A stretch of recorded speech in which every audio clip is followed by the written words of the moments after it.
today I'm going to start this repair. This is a Tanaka hedge trimmer, a THT 2120, and this particular hedge trimmer has been sitting in a garage for I don't know, a long time, long enough for the tank to dry rot and crack so bad it's got a giant hole in it, and long enough for the primer ball or primer plunger to crack and dry rot.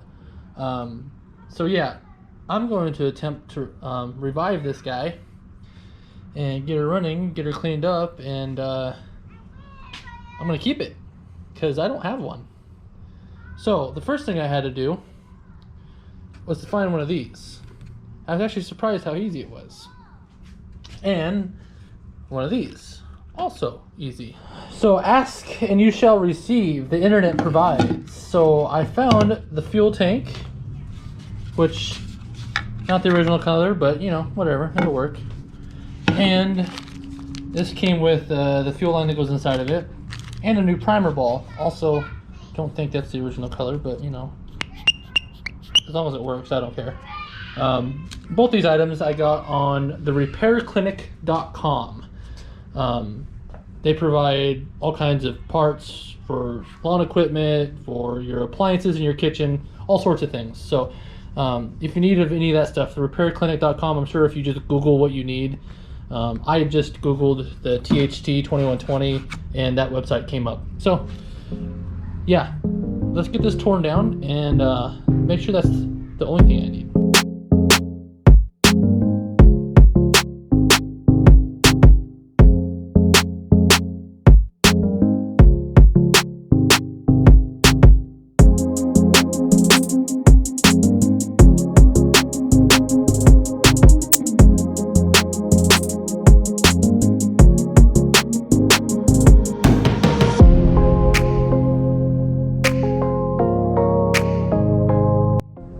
Okay, got it all apart. This is basically your exploded view in the parts manual here, sort of. This essentially is it. This is the engine and bar assembly. It's, gosh, it's so much smaller after everything's off of it, isn't it? The only thing I left was the muffler and the intake manifold after the carburetor. I shouldn't need to take anything else off. I'm going to assume everything else is okay. I'm just going to clean it up. The drive assembly down here is easy to get to after it's all assembled, so I'm going to leave that alone for now. I might have to later take that off and lubricate and clean that stuff up, but for now I'm going to leave it alone. So now begins the process of cleaning each individual part, figuring out if there's anything else I need to order, seeing if I need to get a new carburetor or carburetor kit. I'm probably going to end up just cleaning this one up and seeing what happens. These things are really easy to get to, really easy to replace, but if I don't have to, I won't. This is your coil pack here. This kind of neat how these things work. This sits right here like this, and it's got a pickup right here, and as this thing spins around and it hits a certain point on the crank, it fires the spark. So it's pretty cool. These single cylinder 2 strokes. This assembly here is just your on-off trigger mechanism. Everything's all one unit. I'm not going to disassemble that any further because I probably won't get it back together right. Your crank pull assembly, this is all here all together. Everything seems pretty good. I'm just going to take a whole few hours and just clean all these parts up individually. That way when I reassemble it, it's all nice and pretty. Hopefully it works good. Okay, over here I've got a fish tank. There's no fish in it, but there's a cleaning solution with all the plastic components and the carburetors in there. All the dirty stuff I took off the main body is in here soaking. And I gone green. Simple green. All-purpose cleaner, non-toxic, biodegradable for all you environmentalists out there, so I can just dump this out and it won't hurt nothing. But yeah, so this is all just soaking in here, and I'm going to take it out after it's done soaking and wipe it off, clean it up, scrape what I need to scrape off, and hopefully it'll look pretty snazzy once it's all said and done. It ain't gonna be new, but it'll look nice, so hopefully that does its job. Okay, so got the new fuel tank here. Here's the old fuel tank. A little bit different. It doesn't have all the holes that I need. So if you look closely here, you can see the tube coming into the tank, and then there's another hole right here. So the only hole it gives me besides the fill hole on the new tank is this hole here that this grommet is supposed to go into. So, but what it does do is it gives me these little template holes. I'm not sure if you can see that in the camera, but there's two little template holes here, and you gotta drill one of those out and then transplant that hose into there. Same with the top. This has got a vent on it. You drill a hole in the top, put that vent hose, transplant it over, and that's pretty much it. It shouldn't take much more than that.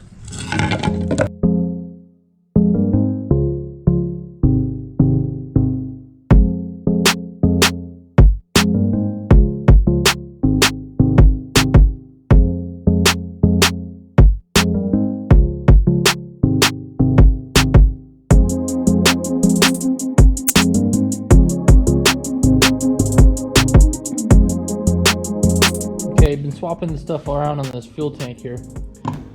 Problem was that little bushing that was in that hole there. When I tried taking it out, it just disintegrated. So what I decided to do was, since the kit came with another one of these hoses, I took that out of this tank and put it in here. But what I did, so it wouldn't risk breaking again, is I just cut the tank. Since I'm throwing this away anyway, I could cut it out so I didn't risk breaking it upon removal, because they're designed to go in with a barb.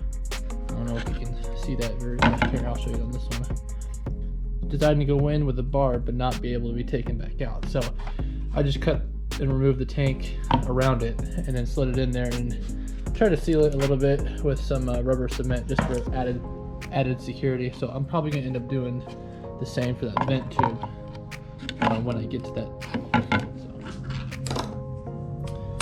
All right, there is the finished tank. I didn't realize that my drill bits were so dull. I had a hard time drilling through this plastic. That's pretty sad. But got the job done. Everything fit really nicely. I didn't break any more of the pieces. Well, except for that. But you know, sometimes you gotta crack a few eggs, make an omelet, and that's one gorgeous omelet.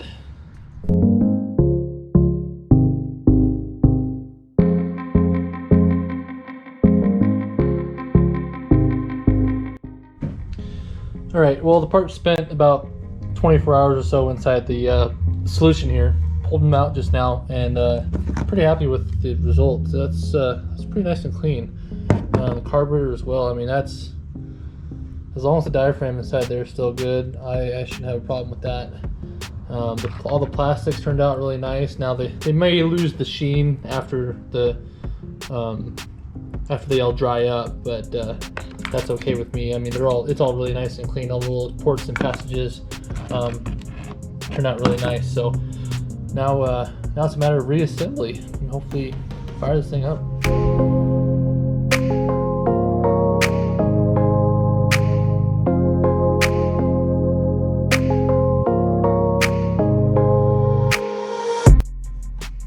Okay, here's a tech tip. When you're putting stuff back together and you don't have footage like I do to remember how it all goes back together, sometimes you can use what we call witness marks. So on this little bushing right here, I was having a hard time remembering which side it goes into. Nope, that one's not. Either way, which side it goes into here. I knew it went into these little rubber bushings, so I couldn't remember which end. So you look on the end of it, you see how that's square where it was sitting up against something? Well, it was sitting right up against that part of the block there. So now I know that bushing goes, or this goes in the bushing like that, up against there on both sides. So just a little tip.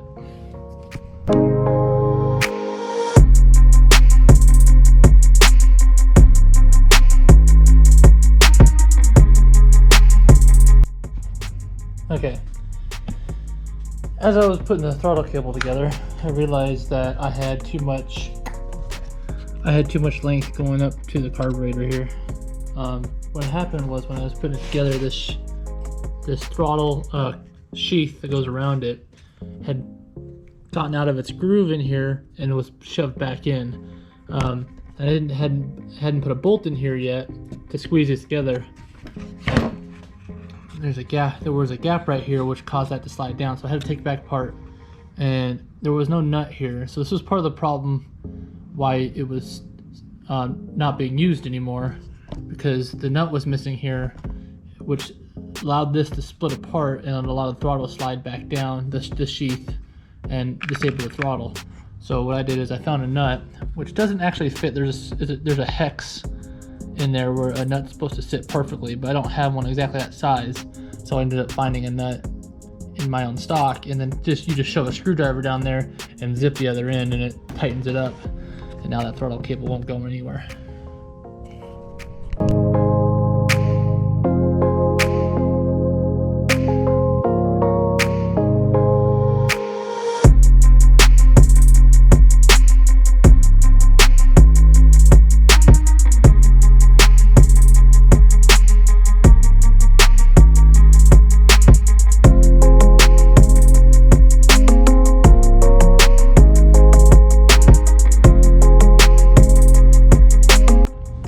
Okay, I got the priming pump plumbed in now.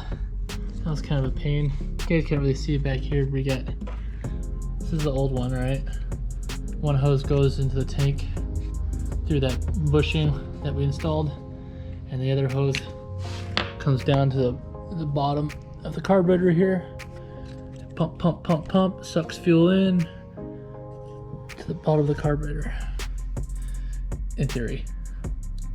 We won't really know if it works until I get fuel in it and start priming it and try to get it going.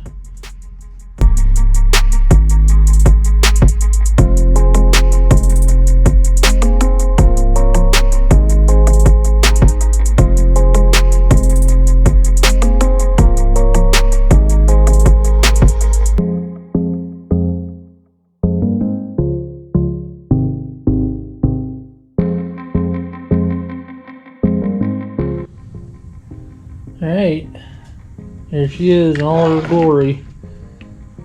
I'll put that together. Let's see if my priming ball works here. Oh yeah, she's filling up.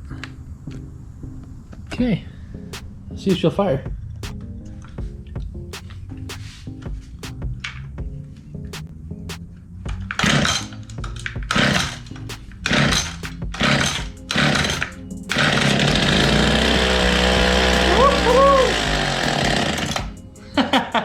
No way.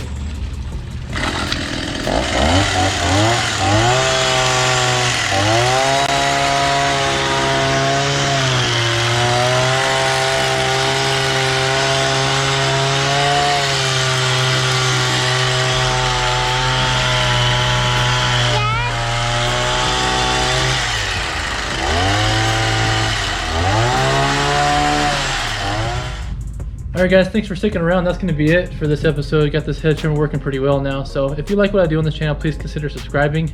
Hit that like button, and we'll see you guys in the next one.